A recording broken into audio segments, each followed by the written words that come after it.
All right, thanks for joining us today, Realtors Who Rock. I got my friend Taylor Thomas here with EXP. Hi, Taylor. Hi, how are Hey, you? I'm good. I'm good. How are you doing? Pretty good. And folks who are joining us for Realtors Who Rock for the first time, I like to interview my realtor friends who are killing it in the various seasons of market that we're in. So January is always an interesting season, I think, from a real estate standpoint. And but Taylor kills it at a seasonal level, no matter what season it is. So she agreed to chat with me today. So we're just gonna talk about the industry, talk about life. So, how you doing today? As good as I can be on a snowy day that's not prior to Christmas. It is, yeah, yeah. That's the thing. My wife's got the same hang up. She's like, it can snow all at once before the 25th, but we're not in the right state for It that. doesn't have a purpose right now. It literally brings down the mood. So, Right. but we're making do. All right. All right. Well, tell us a little bit about you. What'd you do? How'd you find real estate? What were you doing before? How'd you get into it? Yeah. Well, I was in advertising before I got into real estate. Went to school for marketing and public relations, and ended up interning at an advertising place and got on there full time as a salesperson, which is what got me into sales because people never really just say, I want to go into sales. I was doing that. Did you? Well, of course, Justin. I mean, I shouldn't Like, say it. I like Well, talking I to. mean, I never thought of it. Nobody wanted to be that sales guy, that Oh salesperson. yeah, no, I wasn't like a kid being like, can't wait to sling mortgage loans when I grow up. Right. And I definitely didn't think about real estate at the time. I was really happy doing the TV side of things and kind of fell into advertising. And so did commercials and all that stuff. And then just was, I saw a bunch of the salespeople making a lot of money as I was the administrative assistant when I first got out of college, making, I think, $32,000 a year, which I was stoked about. Yeah, that's big money. I mean, money management. Okay, I paid off a lot of loans by living with my mom on that 32 grand. Okay, but you sit there and you're with this. You're right next to the C-suite people, and you're hearing stuff. And I saw all these salespeople going in and out throughout the day, golfing, eating lunch at random times, and I'm like, what are you doing? And I'm seeing their commission checks. I was like, maybe I should do this. So I jumped into sales, did that for about 6 years. Then I married the military, and that took us out to DC. And I followed my job out there too. But then I said, you know what? This is big bad DC. What else can I do? And still didn't think about real estate. I actually went into nonprofit work for a little bit. Didn't really like that. It was like more of a desk job. But then our realtor who sold us our house was like, you'd be good in real estate. And I was like, what do you get? What kind of a kickback do you get? Nothing. She worked on me for a year. Finally got into real estate, never looked back. So that was 2017 that I got in real estate out in DC. So that's where I started. That's awesome. What's you said you married into the military? What's your family like? Our family life is a little unconventional. I feel like sometimes. My husband has been in the military for 16 years, I believe. Hopefully I didn't get that wrong. 16, 17 years. Long time. He was in for a long time before he met me. So he did all the traveling before he met me. But so he's always busy. He is now actually a loan officer in the industry. He kind of followed me in once he got back from deployment in 2019, since the whole world was shut down. And Yeah. so we kind of do that together. But yeah, I mean, he's into the politics stuff too. So our schedules are crazy. Kids are involved in everything. And Yeah, he that's ran for office awesome. recently, right? What's that? He ran for office recently, didn't he? Your He husband? did. He did. It was his first go around at running for himself. He's helped on many campaigns for other people. It's actually kind of why he joined the military. Everyone has a reason, whether it's Yeah, school, yeah. you know. It's like Um, that kind of those things kind of tie in together a lot, military oh and yeah, oh yeah. politics. That's his biggest passion. So it was my gosh, definitely an eye opener for a little local election. How much goes into that, and how much the family is a part of that. So Yeah, yeah. Everybody's in it. Everybody's in it. It makes me think of Parks and Rec when with that whole season where she's running for office and it's like it looks like a presidential campaign. It's like this is yeah. funny at the end. Well, I still have stickers from when he ran, and it's like, we're never going to use these again. But it's like I, I was the treasurer, and I was like, we can't throw that away. Can we just use that next time you run? That sticker will still be sticky next time. I Yeah. don't know. Uh, It was fun. so you've been doing this for a couple of years, what would you say your favorite transaction ever has been? Do you have a favorite of all time? Oh gosh. I'd probably have to say my favorite. Hard to pick when you've done I know. hundreds and hundreds of transactions. I mean, it really is hard to choose your favorite. Now, the worst one, it sticks out. But which we'll get to, I'm sure. But Yep, yep. my favorite one probably would have to be um, a girl who went to my high school. She's younger than me, who just found me. I didn't know her, but we found out we went to the same high school, and she is a world-renowned author of children's books now. And I was like, what? That's pretty cool. Wow. I know. And her name is Leah Johnson. Look her up on Instagram. Shout out to Leah. Yeah, she does children's books primarily. Okay. So went through with her and didn't even know she did all this stuff until kind of midway through. Got the coolest house down College Avenue, down I think by not far from Root and Bone, if anyone knows that. Yeah. And then her mom always came along on the showings and whatnot, and I had no idea who she was either. And she's she's in politics too, over on the West Side. She's been involved in the Wayne Township area forever, and so it's like, and I'm a Wayne Township kid and went through all the Wayne Township schools, and so I was like, wow. I mean, a little starstruck, and I was like, well, that's cool. Like, you've been involved in all these policy making stuff, and I'm a wife of a politician, if you will. Right. And so I was like, that's pretty cool. And so, but the coolest part at closing, she's an African American girl, which doesn't matter, but it does in the realm of buying a home. I mean, like, it's a big deal for a young girl to buy her own home on her own, Mm-hmm. and then just thinking back to when they couldn't buy houses, and so they both just broke down at closing, like in the best way. And I was recording because that's the relationship that we had. I didn't expect that to happen, but like, it was such a heartfelt moment. And then her mom turned to me and was like, this is a God thing. I'm getting into real estate, and she's now on my team. Wow.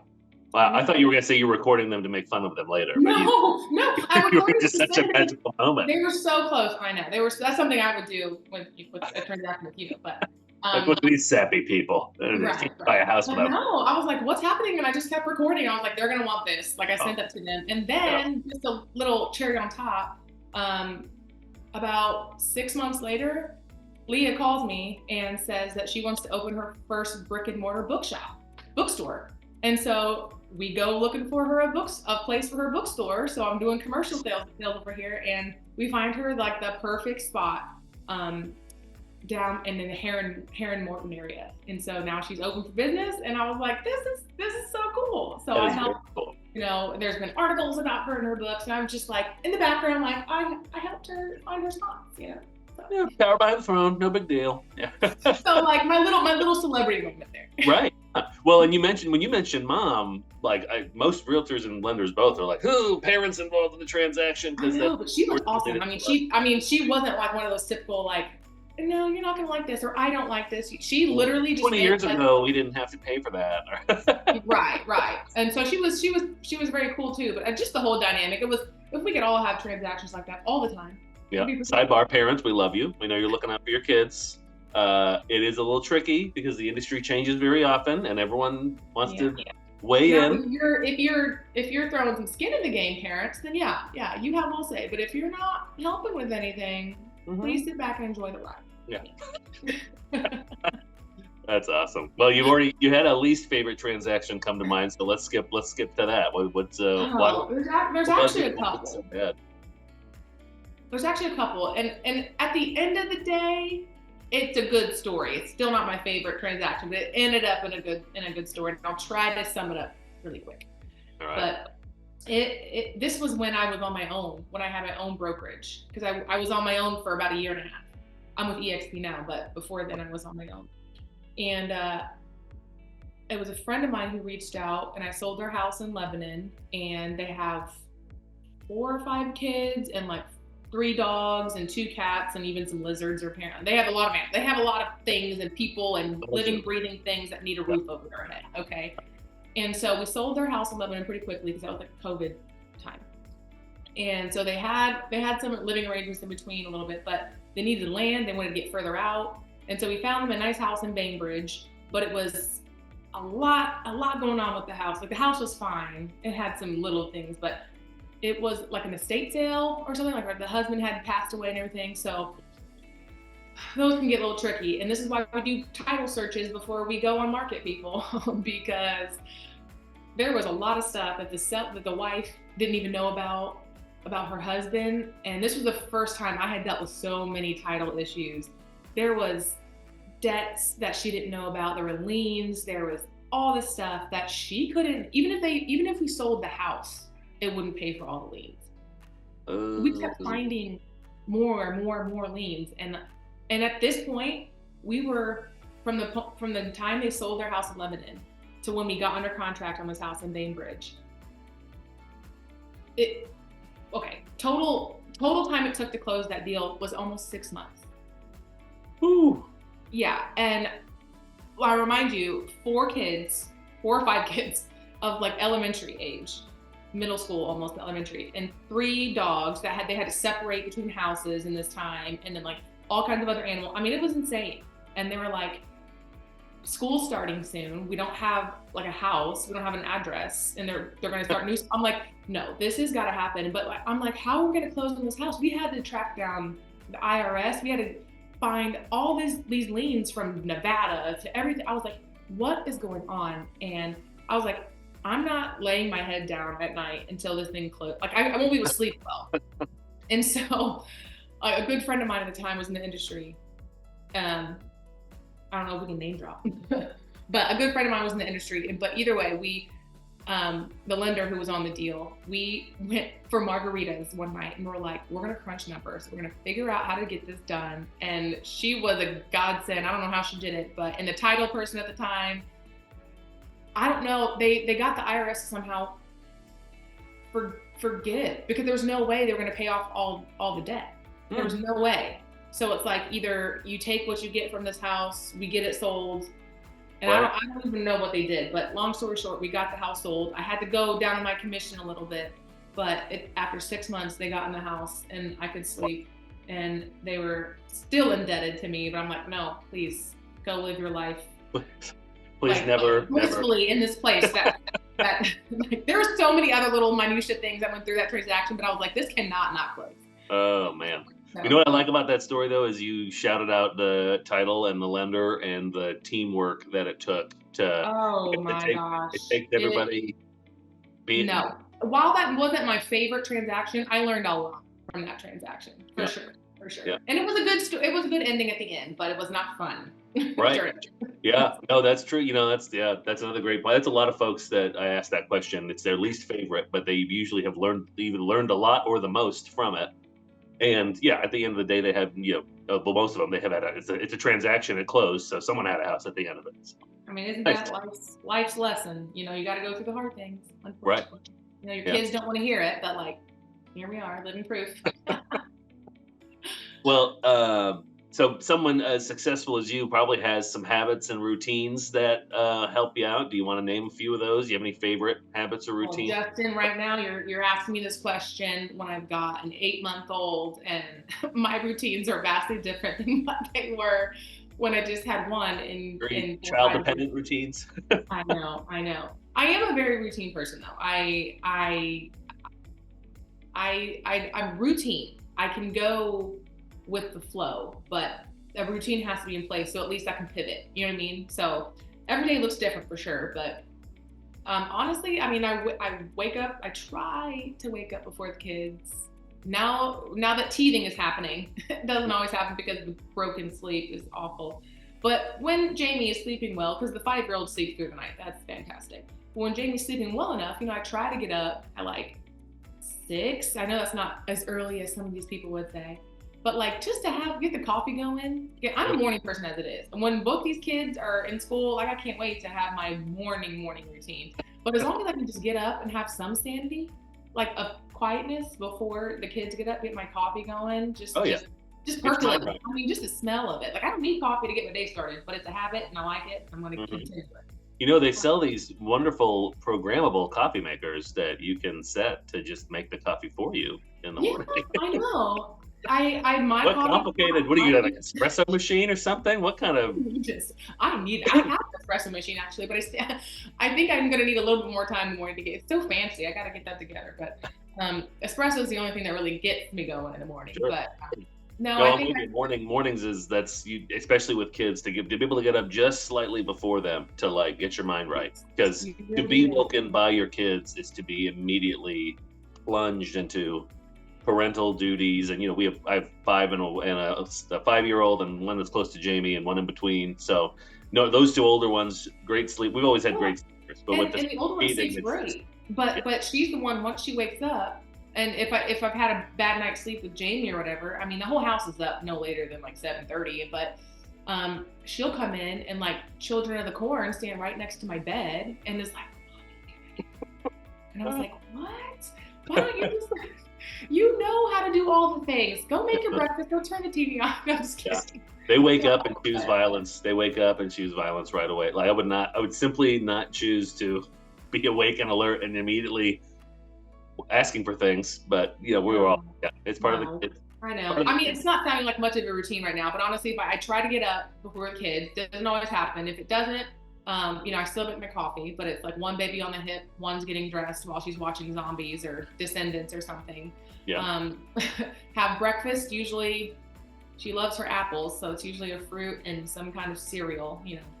If we're not eating it on the way to school in the car, because Healthy meal. Yeah. real life. Sure. And then usually have her at school by 9, and by 9 o'clock is when my day starts. So then I will usually hit up a coffee shop because sometimes I can't always work from the house. I can't. I mean, JD being in the lender field and everything, like he doesn't really work from home that much. But like if he's home and we're both home, like we'll just talk about something, or it's just I have an office. I'm in my home office right now, but I have to be here by myself to get anything done, and that includes without Jamie. So it's like I'll just do laundry, I'll make sure the dog, So Yeah. I prefer to be out and about. And we're virtual anyway with EXP, so we don't have like a brick and mortar office. Right. But I prefer it. It's a double-edged sword. I mean, you have the flexibility in your home, and it's like some days it's nice to throw a load in the wash in between emails or empty the dishwasher. But yeah, then you can get really sucked into your domestic life to-do list and all that stuff. Yeah, I hear you. Oh boy. So, so far for your real estate career so far, what would you say you're most proud of? Okay, can I do more than one? No. What are the rules here? Hit me the top three, whatever you got. Keep it. Let's go. Let's keep. Okay. I mean, being almost 8 years in September this year. We have no confidence issue on this side of the Zoom call. I have 10 things I'm proud of. Can I name off? Can I say 50? There's not 50. There's only about 25. It's fine. I'm just good. Humility when I think back a lot, I mean, I'm not a very braggadocious. I think that's a word. Not sure if it is, but I say it quite often. Person. I have my tribe. You know what I mean? That really pumps me up. But like, there are a few things that I'm really proud of myself when I sit back and think about it. So, the first one is one I've recently done. It took a few months, but I've written an ebook for military spouses. So that was a labor of love that I kind of wanted to do for a while, but never written a book. You know what I mean? So I didn't know how to get started on that. But it's a book targeting folks who have spouses that are in the military. Yeah. Very. I mean, niching down on that one. So in DC, I worked with almost primarily veterans. I mean, being out in DC, but also with JD being in the Army and me being a military spouse, it's kind of like the bread and butter out there. Yeah. And then I got to know so many military spouses. And then once JD deployed and I was back here in like Indiana, and I was like, there's like no military people out here, but there are. And so a lot of these spouses, had careers before they married the military, before they had kids, before all this. And then for a stint, they're fine with doing their role that they need to do at home with the kids while they're young and whatnot. But there comes a point that I found with them and talking to them, it's like, I don't know how to get out of this identity crisis. I don't know how to get out of relying on my spouse, whether it's the husband or wife, to bring in the income. You know what I mean? I'm more than just a mom. I'm more than just a military spouse. So And that's true. I feel all of that. But I was never this kind of military spouse to want to live on base, to like be, you know what I mean? I wanted to work. Right. And so I thought that this would be a great book to write, to give them some confidence, some courage, to show them how it's done. I mean, because you think that as a realtor, you think people know how to just get into the industry. And they don't. I mean, there's a lot of minutia. There really is. And especially with a brokerage that I work for. May not be right for everybody, but particularly for military spouses who have to move around a lot. That's why I joined the brokerage that I joined, because I'm licensed in DC, Maryland, and Virginia. And the brokerage that I was with wasn't out here when I came back. And so I was able to work from wherever, whenever. Yeah. Yeah. So to summarize, you would say your book is targeted to spouses of people in the military to give them kind of a checklist or an on-ramp into selling or doing real estate. So it's like 100%. So it's a backstory on me, kind of my story, and then basically a breakdown, like hand holding of how to go about each step of the process, like what to expect, how much testing will cost, where to find the testing. Like there's a virtual map that you can click on to see which state you want to, like if you're in Alaska, like how much the testing is there, because every state has different rules and everything. And then how to apply for your specific organization's license, all that stuff. And then there's a chance for you to connect with me and have a one-on-one, whether it's just talk about how to get into real estate, talk about how to join any brokerage, my brokerage, just any questions that they have. There's an opportunity for a 30-minute one-on-one with me at the end. So. Wow. So it's funny, we were talking earlier how like everything the author does with their business, you're behind the scenes like, yeah, I help that. Now you're publishing a book. She's probably like, yeah. I know. Like, hey, who's your publisher? No. All right, what else is on the list of things you're proud of? Yeah. Well, I won Realtor of the Year this year for our division. Yeah, you did. Heck which is awesome. I mean, it is awesome, and particularly even more so. Like I'm not an award chaser by any means. I've received many awards in my life, and I find they're a testament to my hard work, honestly. But this one in particular, I've been a part of Hendricks County, I guess not terribly long, because we moved back in 2018. But this year in particular, because I've had my 8-month with me every step of the way, and to think about kind of all that I've achieved, and to even be thought of for this award, because you never know what everyone else's opinion is. Not that you should care or whatever, you know what I mean? But like, I had some extra baby weight because it's not actual baby that is outside of your womb. That is, you're having a great month. Justin, I like that. I'm carrying around some extra baby. We got some baby weight with me. That's all Jamie is just that extra dumbbell. It's part of your workout program. A barbell around here. Yes. So I didn't know how it was going to go. In my mind, before he was born, I was like, this is going to be a piece of cake. And I'm not sure why I thought that, because Holland, my 5-year-old, did not go around with me. You had a baby before, so you should have known better than that. But I know, but like, I don't know. As realtors, we have such flexibility, but then we don't at the same time. Or we have flexibility, but we're not always able to be present. You know what I mean? Like, we have to work during that recital or something, which is like, I don't want to do that. So, but yeah, it truly has been an honor to be nominated, and we'll see what happens at the big ball. I now go against everybody else, but honestly, I'm looking at my trophy right here. It's good enough for me. So that's awesome. That's awesome. Oh, yeah. And then the last thing, because I'm also proud of it too, I have grown my team exponentially in just about 1.5 years, 2 years, and so that coincides with my whole wanting to be more present with my kids. So I didn't try to grow a team for a long time, because I just wanted to learn the ropes of the brokerage and kind of do my thing. But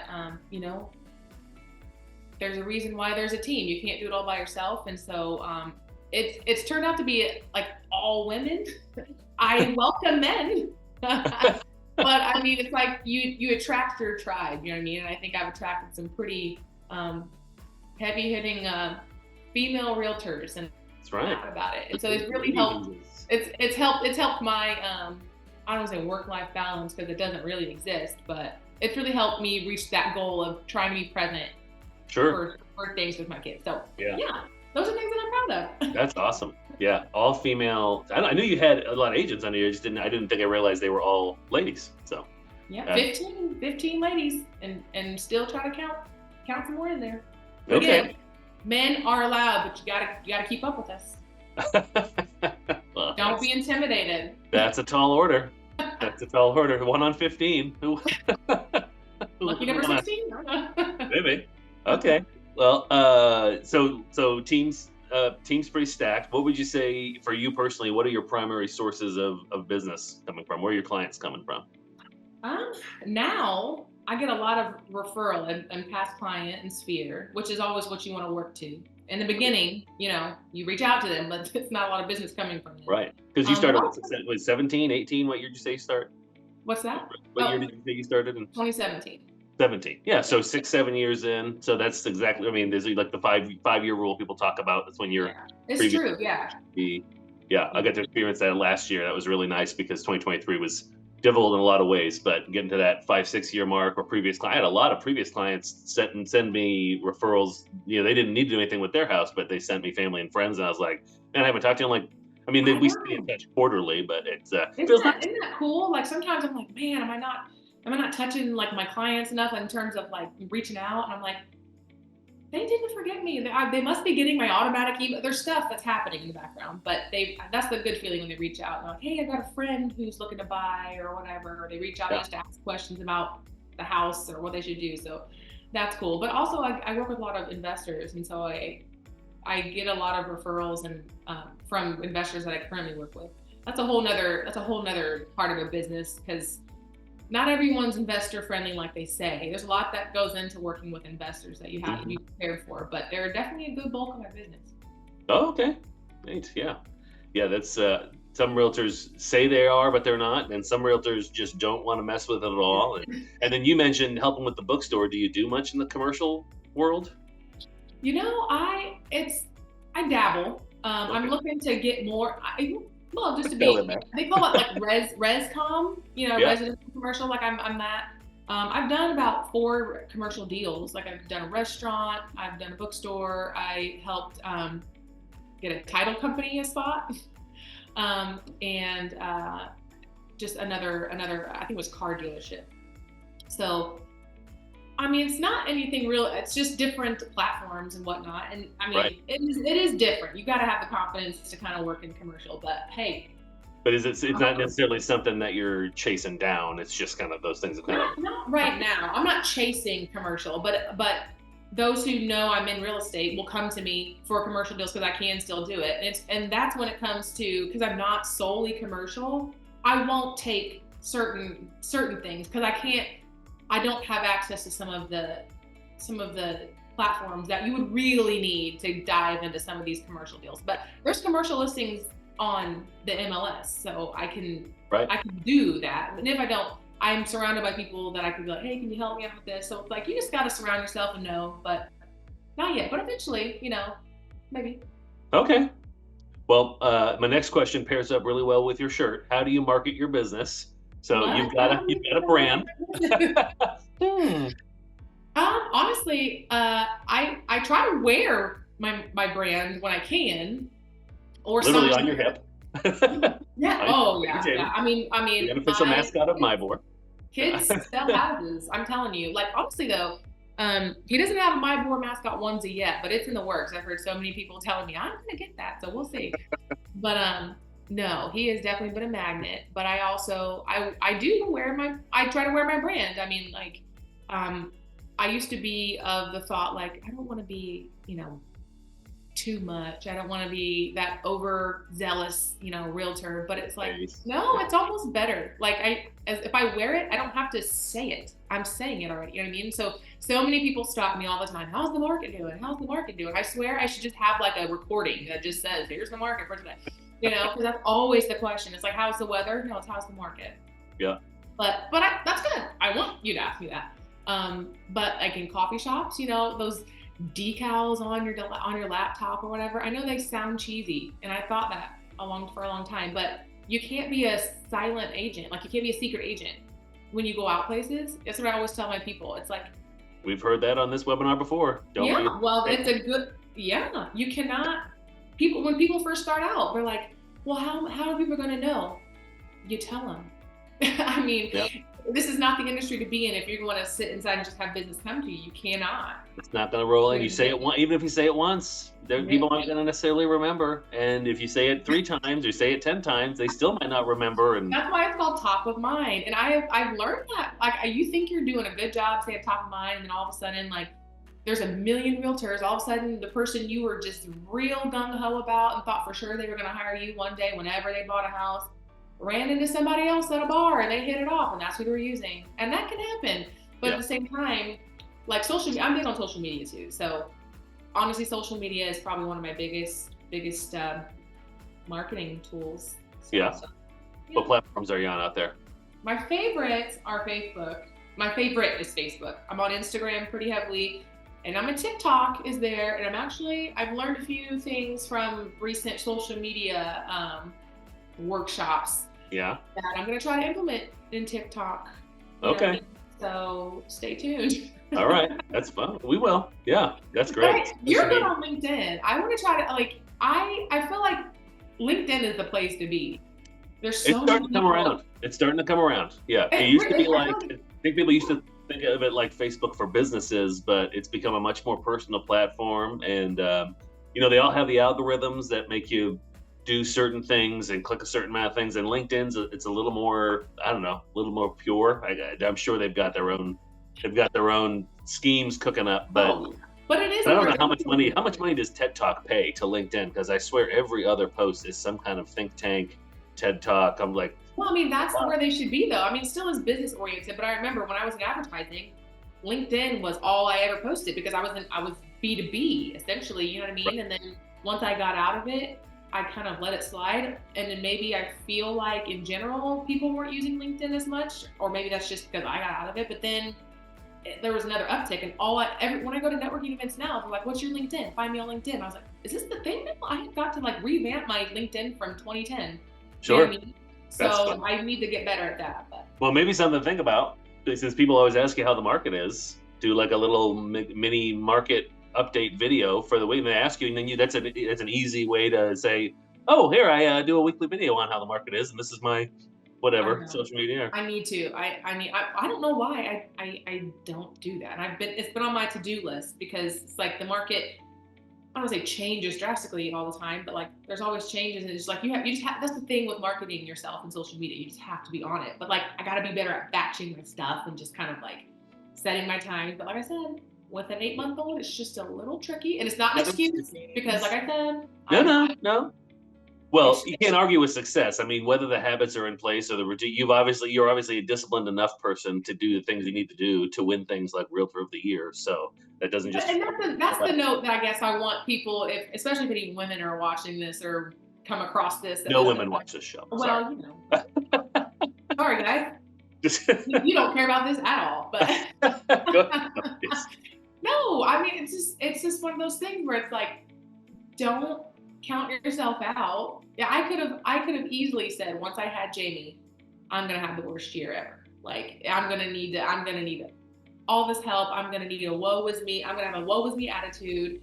No, I don't know. I think it just lit a fire under me even more because, gotta find your why. And again, not to sound all cheesy, but my kids are my why. In a lot of ways, it's like, yes, I want them to have better than I did. I don't want them to have to struggle, but at the same time, I want them to learn hard work and watch mommy do that and all that, so. That's awesome. Well, yeah, I don't always film the webinars in the same location. This one's a new one, but the pictures behind me, this is the workout room / lots of other rooms have it, but I need that. That's my why, the motivation there. And you get to carry yours on your hip in the meetings. And you know what I love about that too, is you said this, I know you posted about this before, is how the community of our industry has just circled around. Like Jamie has so many aunties and uncles. He gets passed around at these events. He snoozes on people, and it's not like a stranger danger issue. It's like, it's just, you would think, mom guilt is so real. And I know ladies struggle when they bring a baby somewhere. It's like, who's going to be here that hates a baby, or who's going to be here that is mad that a baby's here and interrupting this grown-up meeting. But I feel like you take them to these Henco meetings and people just swarm them. And we couldn't be less bothered to have them there. And it's just, really neat thing to see. I mean, Defies it's your true. expectations. Yeah. I could have never imagined kind of the welcome that Jamie and I would have. I mean, honestly, I knew it was going to happen no matter what, because this is what was going to happen. But I did not, and I knew that I was going to be stepping into 2 chair roles. So I was like, well, they're not going to kick me out of it, but we're going to see how this goes. And I'm really blown away, honestly, because I didn't have an example. I didn't see anybody else bringing their kid to everything. You know what I Right. mean? Their baby. Right. And so I'm truly thankful for all of that. And it's not anything that I tried to do or planned to make an influence on, but every single time I go somewhere with Jamie, like I get at least one lady, and some men come up to me and say how like of an inspiration like I am. They're like, if I could have if I had the confidence to bring my kid, or if I would have thought that I could bring my kid, or like my business would have done this, or like, I'm like, oh, cool, but honestly, I've never thought like going into a meeting, oh, I hope they're gonna like Jamie, or oh my God, I don't care. Like I didn't care, but at the same, you know what I mean? Because it's like that's my why. He's not a burden. Like this is what I have to do, and I'm gonna do my job. You know what I Right. mean? Like he may be crawling around now, or in the beginning it was easy. He slept a lot. Sure. Um, but then as he got more and more active, it did get a little harder because I was Yeah. like, oh, Yeah. but Once he then starts talking, that's going to be a whole oh new yeah. ball game. No, he's gonna be put to work by then. Once he starts working, he's gonna be a Right. full on Hand up these stickers. Hand up the stickers. But no, I think he just grew on people by then, and he was. I mean, everyone's watched him grow up. It's really kind of cool. So Yeah. That's awesome. That's awesome. All right, let's shift gears a little bit. So, advice we would give a new realtor joining this industry. I know we talked earlier about don't be a secret agent, and that's probably, if that's your number one, that's fine. But if you have any other pieces of advice that you would give to a new agent, what would that look like? What would that sound like? aside from that, because that is crucial, it's know the contract. It's not. It's the Learn easy to thing. read. Yeah, I mean, this is the buyer agency agreement, which that's a whole other thing. Know this too. Get this signed. Yeah, Um, yeah. We'll but I skip that. have That's been the chat all year, so we won't go too far down the. yeah, that's another that's another thing. But oh my gosh, when I first got into real estate, that was what they had. The team that I joined, and they set me up for success in the team that I joined out in DC, honestly, because they were all about the forms and knowing the contract. And this is a business that you're running, and this is you're helping people make huge decisions, like the biggest financial decision they'll ever make. Mm-hmm. And things can get a little squirrely during these things. And if you don't know the contract line by line, then that may sound like, oh my gosh, homework, school, I'm not in school anymore. No, you need to know this 8-page contract. In DC, they were about 40 pages.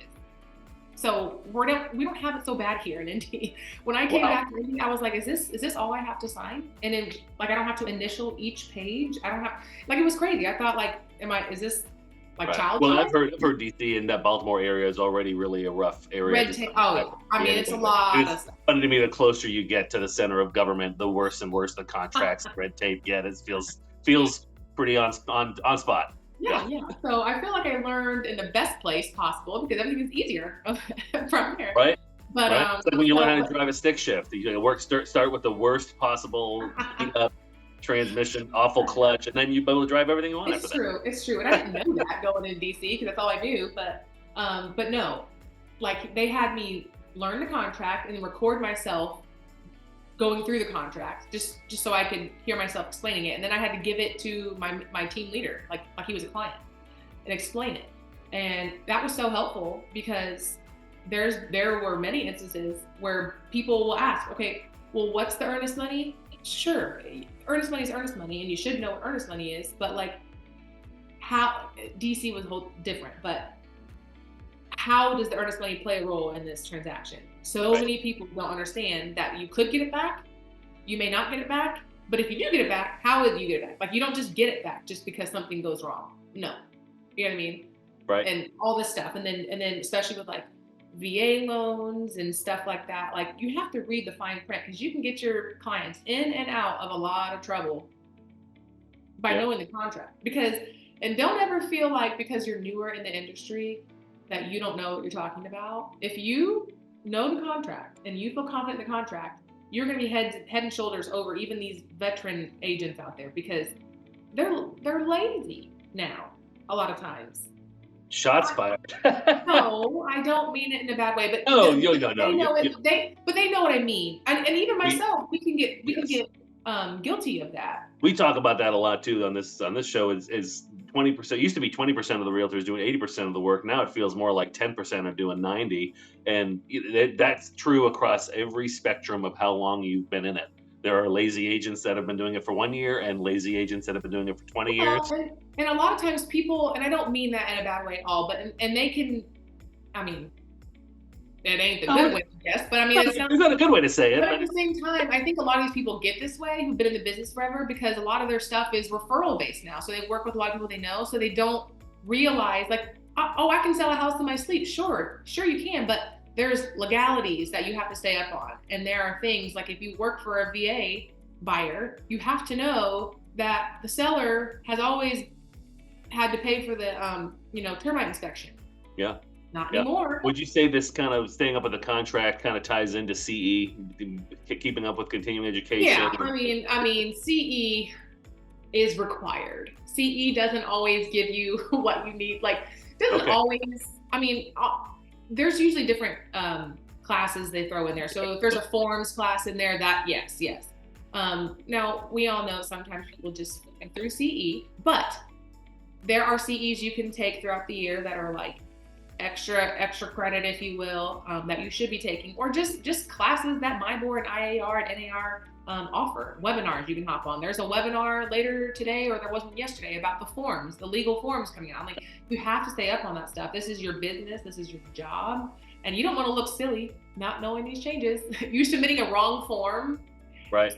With your offer, and then they're going to like kick it back at you like, hey, we need the new as is addendum. What? Yeah. You know what I mean? So yeah, no, it's good. Know your forms. That's my advice. That was a long roundabout answer, but yeah. No, it was good. So are there any opportunities that people in your field should be taking advantage of that you don't see people doing? I think I don't think it's anything that I don't see people doing.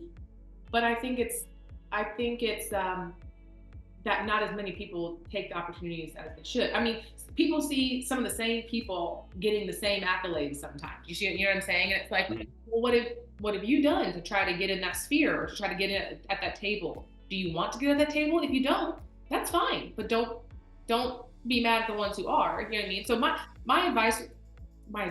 Say the question again. Was it advice or was it? Are there opportunities? Well, are there opportunities that maybe more people should be taking advantage of that aren't when it comes to real estate? Okay, honestly, I mean, kind of.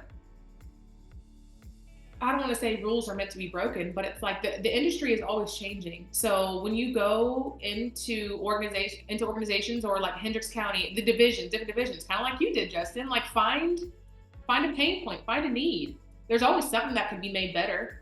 I mean, you know what I mean? Our membership engagement committee now.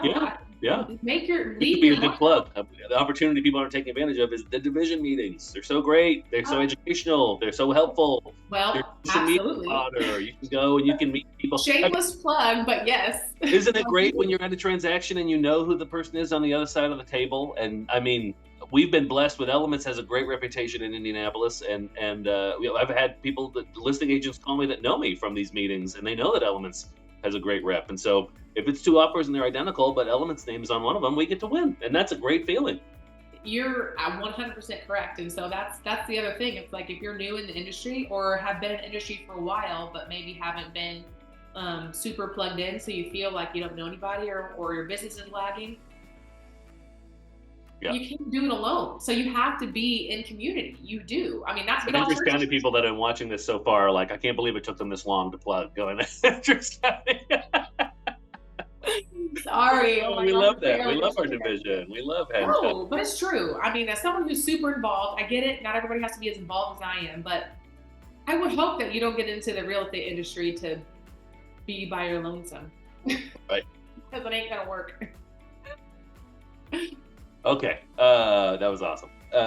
What would you say? Give us an example of a failure you experienced, and what did you learn from that failure? So we talked about the least favorite transaction. Maybe this is a transaction that blew up and didn't actually get to closing. But in general, what's a failure you've Gosh, experienced? And what you Justin, that learned? one's hard. Sorry, you might have to take a beat on that one. I know I saw this question about like a Well, you failure. had 25 things you had to sift through for what you're proud of. So it seems like failure hasn't necessarily darkened your door. No, not at all. But it's not popping up in my mind. Like a huge failure. We can skip it. Well, no, that's good. Well, I mean, it's just, I mean, it's small, but it's one of those things where it goes back to knowing the contract, I guess. And it's not huge, but me, myself, who is a military spouse, but like you have a million things going on at any given time, especially when the season is busy.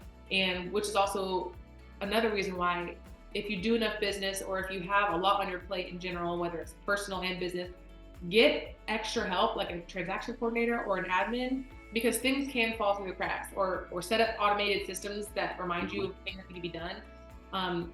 Because I get a lot of VA clients, and earlier on in my career here in Indy, during COVID when it was just gangbusters, I had a couple VA clients that like I just dropped the ball on getting the well water tested, and because that's required, like not well water, just water testing. That's required for VA, and the termite infection.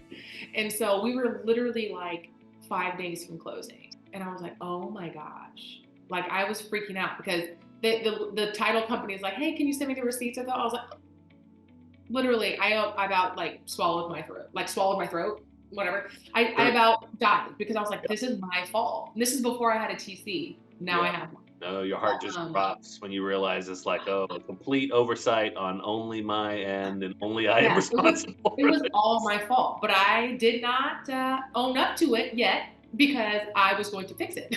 And so Okay. I literally like called. I don't even remember what the water place is, but like the environment. I was calling all these places like, can you get out today? Can you get out here today, tomorrow? Like one of those, like I need you to test this water. Like I can do it for you and you can run it. Like I was doing all this stuff. I was like, this has to be done. This has to be done. I think I called like 7 places. One of them was able to come out. I literally picked up the little thing for them. I got the water sample. I sealed it up. I took it back to them. They got it turned around in like 24 hours or less. It Wow. came back fine. Came back fine. Got the report back, and then I had to get a termite inspection done ASAP. And I was like, what in the world did I do? But I was so busy that I just like it just fell through the cracks. And so I knew all that stuff had to be done, but it fell through the cracks, and I just kicked myself so hard. So, but the deal got done. Nobody knew, but that was Yeah. stressful. Yeah. Yeah. Well, and that makes sense too. That kind of tracks with what I know about you, because you are such a take responsibility person. So when something even minor like that happens, that's like, Yeah, well, it's a well, not character. minor. I mean, it had the potential to Well, I mean, delay the deal still would have potential happened, things. but it's like, a lot of people, the closings happen, people prepare for when the closing date is. So it's like, it was 5 days from the closing date. I mean, like these particular people were moving stuff from out of state. It's like, I could not, the date Right. had to be what it was. You know what I mean? And then like Right. extra fees would accrue. Like, this is not going to happen at my expense. Like, this is my fault. Right. So the buyers, nobody even knew, like the listing agent, the buyers, nobody knew that I didn't get all that done in a timely manner. They just were like, why hasn't she sent me the receipt yet? and I got and Oh, I got silly it all Taylor. done. And then like so things like that can happen, but like you don't need to make it everyone's business. Like try to Okay. solve the problem first instead of being like, listing agent, oh my gosh, why didn't you remind me this? I Everything's forgot. on fire. Yeah. Or go to the buyers and just be like, oh my gosh, like this is the worst thing. I'm sorry. Like, don't go groveling. Go fix it. Right. You know? Wow. Love it. Take action. Okay, well, we mentioned some advice that you give to all agents, and we covered some advice that you would give to new agents. So, and if the next question is already covered by those things, that's fine. But what would you say the best piece of advice you've ever received has been? Uh, I don't know if it's word for word, but the crux of it is like you're capable of more than you think you are. Pretty much. I mean, um, because I know that at my core, but sometimes, fear of the unknown. I mean, that's definitely a big one for me. Um, I mean, Apathy. for me, that's it. Yeah, Yeah. yeah, Yeah. absolutely. And just Well, all at least the I know all that the was pieces. working out is like when you get to a point where you feel like you're winded, you probably still have 40% left in you. Oh, And yeah, it's just, yeah, your body and your hormones and chemicals are happening, and it feels like you're all done, but you probably still have quite a bit left. That's yeah. cool. And I think, I mean, probably from all the success I have had in life, and I have had a lot of success in a lot of different areas of my life. But like, if people, I'm an open book. Like, if you ask me the right questions, you could get a lot out of me, on kind of like my flaws and my fears and my weaknesses. But yet you'd look and say, but you've got this, you've won this, you've done this. I pushed past it somehow. I mean, it's not always easy, but I think before I had kids, for sure, you're like, I can do anything.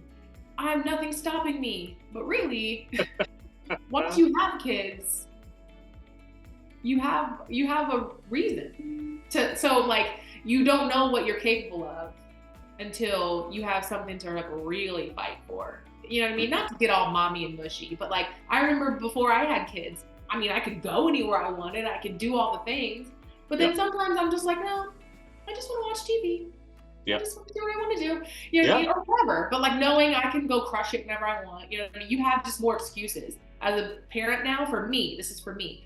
I'm like, no, no, no days off, no days off. Like, I want to take my kids on this vacation. I want to do this. I want to be able to do this. I want to send them here in 5-10 years. Let's go. Yeah. That's up. That's up. Man, how great is it? They can be great motivators, and it's not. And I know that it's not like that for everybody, Not but everybody wants to be it, and not everyone enjoys it as much as we do. But I mean, you can harness it. There's a level of no, parenthood. and that's it. Like, don't get me wrong. Like, it is hard. Yeah. I'm dead tired right now. I don't know if you can tell, but I'm only being kept alive by caffeine at this point. Yeah.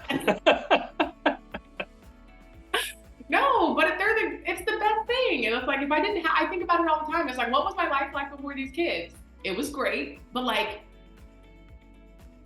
what was my real purpose? I mean, and it's like, if you weren't meant to have kids, if you don't want kids, this is not a dig on that. But for me personally, it's definitely helped my career. I had one of my best years when I was pregnant with Jamie, so I don't. But like you said, pushing through. Believe that you're more capable than what you think you are, but pushing. So much more about yourself.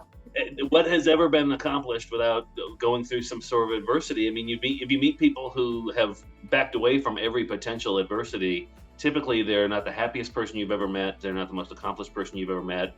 They're usually not the smartest person you've ever met. There's just things that you keep yourself from if you're the biggest obstacle in your way. And so, yeah, acknowledge the parts that are hard. I'm never going to tell someone, yeah, parenting is a walk in the park. No. But I find a ton of fulfillment and a ton of motivation because, like you said, we want to give our kids the best life we can give them. We want to raise them right, and we want that. We want the fulfillment to come from that. So, yeah. Really good. Justin. Drop the mic over there. That's great. That's awesome. Yeah. So you mentioned you wear your brand. I'm sure you have a car wrap on a vehicle we see around town. I need to get a wrap. I do have my face on my car. I do. Okay. It helps. It's good. You never forget where you park. That is true, and everybody knows. Like, there's pros and cons to it. Trust me, but yes, yeah. People could really follow you around. They could really track your day. And it's like, do you want to buy a house? Yeah. Why are you here? In front of Dairy Queen for like 3 hours. What's she going through a bender or what? No, right. Like, just let me be. Like, who cares if I'm here shopping? I'm shopping. But no, I've never had any weird stuff happen. But I have had deals from it. And it was like a $22 car sign, and I've closed like 3 properties from it. I'd say that ROI is pretty darn good. It's guerrilla marketing. Pretty good. Yeah. So, and then you said, well, where can our listeners learn more about you or reach out to you? So you have Facebook, you have Instagram and TikTok, and a book, and where can they find them? Yeah, so on all those social media sites, Facebook, Instagram, and TikTok, my handle is @curls.curlsandclosings. And you can find the link to buy my book is in my bio of each one of those. So great. Good deal. All righty. Well, not much more to say than that. Having a great conversation with you. Thanks for joining me today. was fun as I thought it would be.